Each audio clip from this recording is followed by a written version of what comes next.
Welcome back to our continuing coverage of the Vanderbilt rape retrial. Brandon Vandenberg on trial today. Detective Chad Gish with the Metro Police Department testified. We heard a long portion of that clip in the first segment, a long portion of his testimony. Now we're going to move on. Later on, he testifies about video that was taken by Vandenberg that was recovered from his phone. We won't show you the video, but you will hear audio clips from it. Occasionally, we have brought the sound down, dropped the sound out to protect the victim's name, and of course, to do away with some bad language. But let's go back to the stand today where Detective Chad Gish was testifying.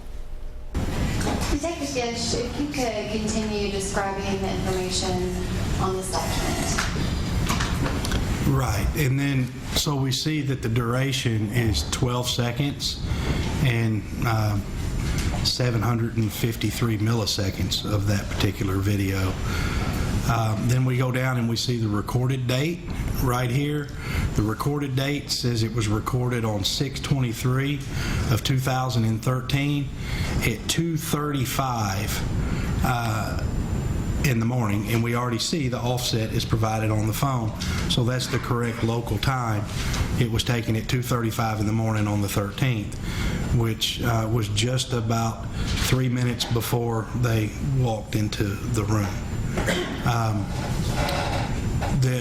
We'll see that the encoded date there and the tag date, that's the timestamp that is listed in Universal Coordinated Time. And we see that the 6.1.3, I'm pretty sure that's the operating system of the phone at the time.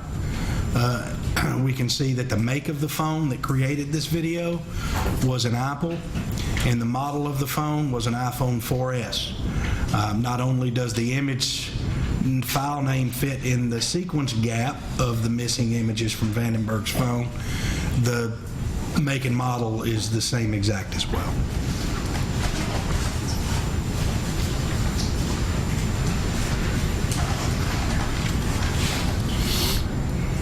Detective Gish, you testified that you recovered the video that the XIF data corresponds to, and that was part of what was on the disk that was entered into evidence. I'm going to play the IMG_1398 video file. You could describe generally what's shown.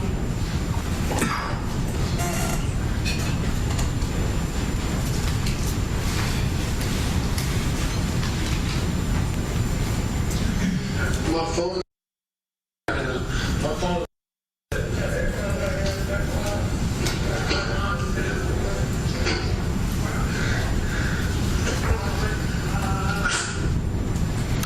Well, in that video, that appears to be the same. It appears to be video that we see taken by Mr. Vandenberg from the surveillance video before they went in the room. The victim's laid outside, right outside of the elevator there. We see the white piece of paper on the floor, just as we saw in the surveillance video. We saw Mr. Banks taking pictures of the victim's vagina area, and I saw Mr. Vandenberg laughing and kind of goofing off, saying that his phone was right now. And did you view this video in this format and this format only during your investigation? No. In order to identify different pieces of evidence, especially in a short video clip, it makes it easier to identify things if you can slow the video down. So instead of running full speed, slow it down a little bit so you can really pay attention to what's going on. And I believe it was 50% speed that I made the video in, also a 50% slowed down to 50% speed.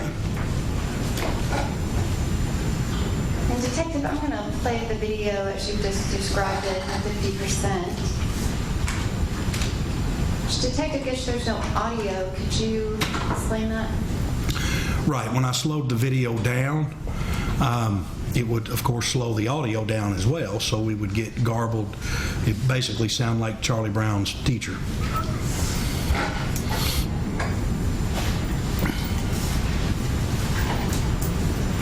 Detective Gish, you just testified about the timing of this video referenced the surveillance video. Have you viewed those portions of the surveillance video during this investigation?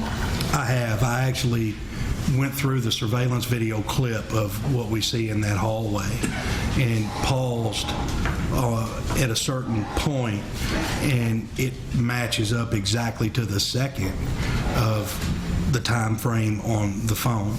So the timestamp from the surveillance video at Gillette Hall inside Vanderbilt and the phone time exactly the same.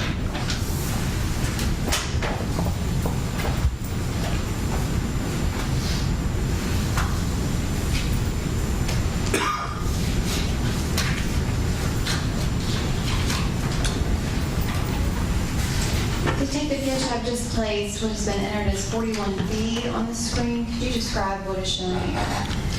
Yes, ma'am. We see this file at the very top, the complete name. We see the name of that file is img_1400.mov. So that is the name of the file that was received by Joey Quizno in his iMessages. That file name, 1400, also fits in the sequent image gap of deleted images and videos from Vandenberg's phone of the time frame.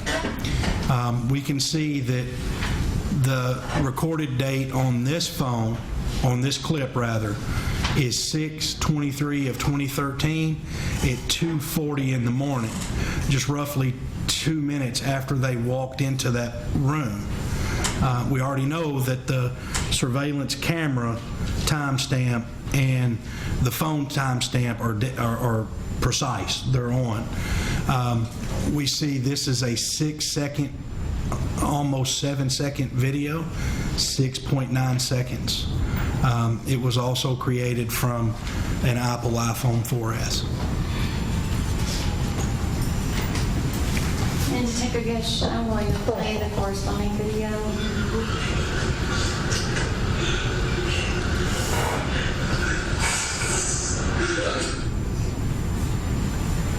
Detective Gish, again, is this the speed at which you viewed the video during the investigation? No, 50% is what I viewed it as.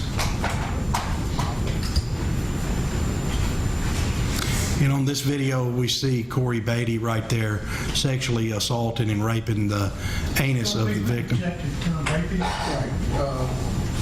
Yeah, that's a determination to be made by the jury. Okay. It appears that Corey Beatty is sexually assaulting the victim. He had his hand pressed inside of, appeared to be his finger pressed inside of her anus so hard that you can see the two fingerprints that are still left on her left butt cheek there. I believe we also saw Brandon Banks in that video. Her underwear, of course, are pulled down, and we heard quiet laughing.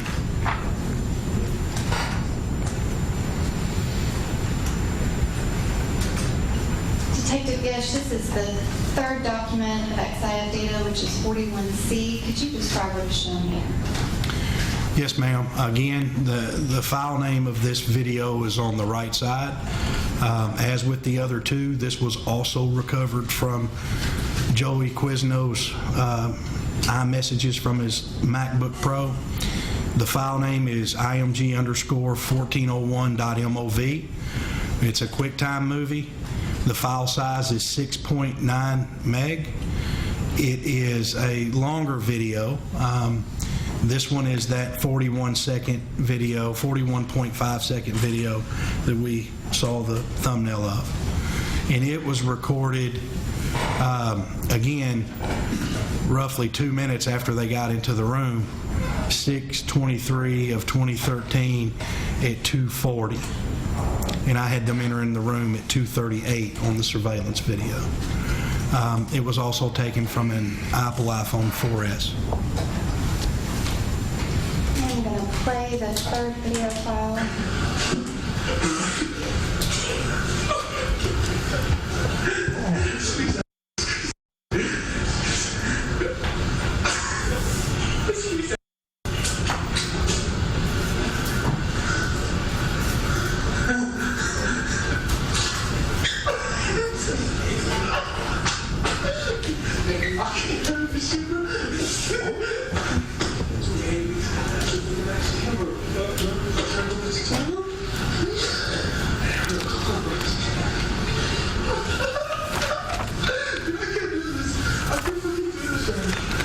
circulating article.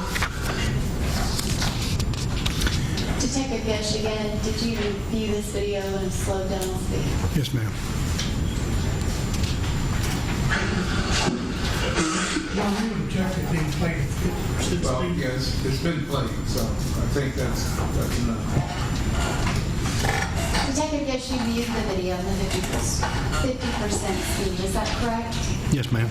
And could you describe what is shown in the video and what information was related to the investigation? Sure. When I first started looking at the video, when the video starts or there through the, you saw the video, so you see that the phone is in Brandon Vandenberg's hand, because when he points the phone down, we see his blue jeans and his shoes that he was wearing in the surveillance video. We hear laughing, cutting up. I hear Brandon Vandenberg say, "I can't do this, dude. I can't even do this right now. Dude, you ain't even hard, bro." Are things you check the recommendation of the boards without foundation being laid? All right. Detective Gish, have you heard Mr. Vandenberg's voice before? I have. And could you describe when you heard his voice? The interview from Detective Mayo and Sergeant Shreve that was conducted on the 27th or the 27th at Vanderbilt University. And are you familiar with his voice? I am. Did you recognize his voice on that video? I did. I'm going to ask that he be allowed to All right, describe it. foundation's been laid. Thank you. If you could. So, right. So I hear Brandon Vandenberg say, "I can't do this, dude. I can't even do this right now." And he's laughing. "Dude, you ain't even hard, bro." And it appeared that he was saying that to Corey Beatty, because when the video first starts, we see Brandon Banks leaning over the victim, and he's got a water bottle inserted into his anus. That's when Brandon Vandenberg, I hear... You object to the speculation about what he appears to be doing and what and that the bottle is in the anus.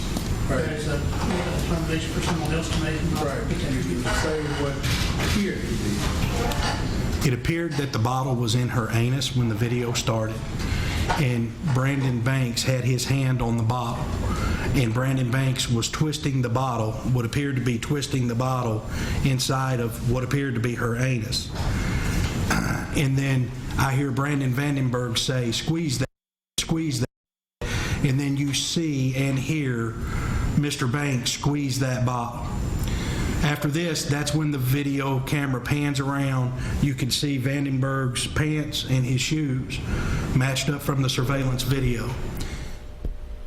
More of today's testimony with Detective Chad Gish coming up right after this break. We'll take a break. Be back right after this.